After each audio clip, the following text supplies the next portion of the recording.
In an appearance yesterday with Brett Okamoto, UFC 319 title challenger Khamzat Chimaev made waves by openly calling out Islam Makhachev for a potential pound-for-pound #1 clash in the future. It's a rare move, especially considering the cultural and personal respect that typically keeps Chechen and Dagestani fighters from ever calling each other out, even if they've never trained together. This isn't just talk either. Fun fact, Movsar Evloev once flew out to Moscow to confront Peter Yan over this very reason. We actually have a full video breakdown of that incident, and the link is in the description if you want to check it out. Now back to Chimaev. His relationship with Team Khabib hasn't been the best, partly due to that heated brawl with Abubakar Nurmagomedov a few years ago. So him targeting Islam, not as surprising as it may seem at first glance. And it didn't take long for the MMA world to react. A clip is already circulating on Vkontakte, Russia's biggest social platform, showing Islam Makhachev's reaction to Khamzat's challenge. Let's dive in.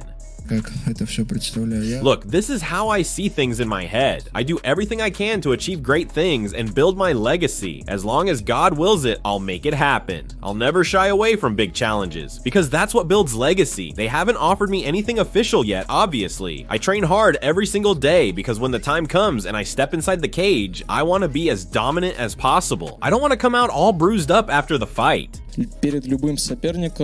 Against any opponent, you walk in confident, feeling superior, knowing you're going to win. How do you maintain that mindset? When you're well trained and fully prepared, confidence comes naturally, all thanks to God.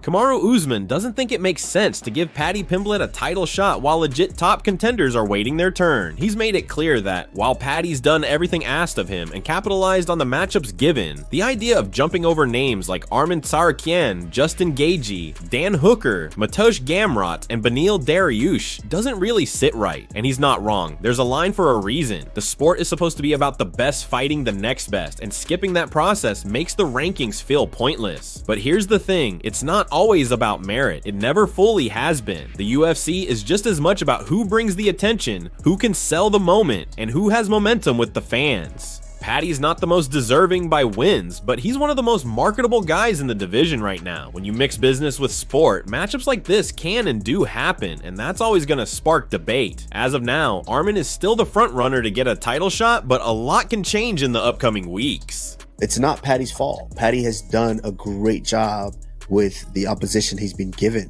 to even put himself in this conversation. Paddy's done a phenomenal job. But if we're looking at the lightweight rankings, we've got Ilia Topuria, and I'm assuming next you've got Arman Tsarukyan.